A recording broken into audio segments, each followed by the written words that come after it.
한국은행이 올해 우리나라 경제 성장률 전망치를 더 낮춰 잡았습니다. 3개월 전만 해도 마이너스 0.2%를 전망했지만 그새 전망치를 마이너스 1.3%로 1.1%포인트나 더 낮춘 겁니다. 이렇게 되면 지난 1998년 IMF 외환 위기 이후 22년 만에 다시 또 역성장을 기록하게 되죠. 한국은행은 사회적 거리두기 3단계가 시행되면 성장률 전망은 더 낮아질 수 있다며 이 경우에는 마이너스 2.2%까지 추락할 것으로 내다봤습니다.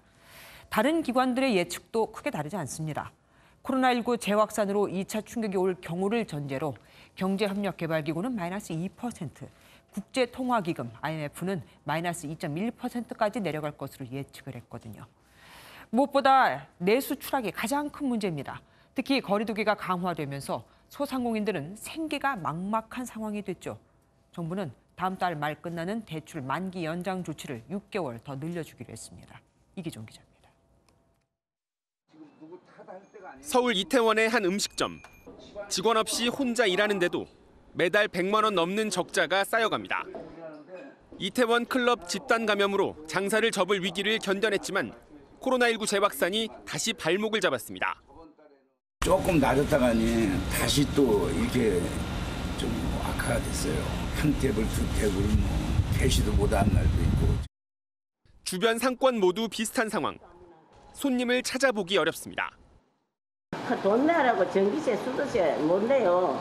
막 밀리가고 끊는다고 큰일을 하겠네. 서울 명동의 한 골목. 대여섯 개의 상점이 줄지어 폐업했습니다. 그나마 문을 연 곳도 억지로 버티는 중입니다. 계약 기간이 남아서 어쩔 수 없이 나와요. 제 생각엔 희망이 없는데요. 올해 초와 달리 코로나19 확산이 소상공인 절반이 모여 있는 수도권에 집중되고 있어 위기감은 더 큽니다.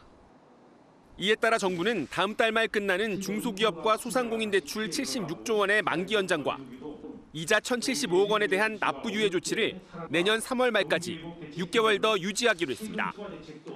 이미 연장한 경우라도 내년 3월 말까지 한 번 더 신청할 수 있습니다.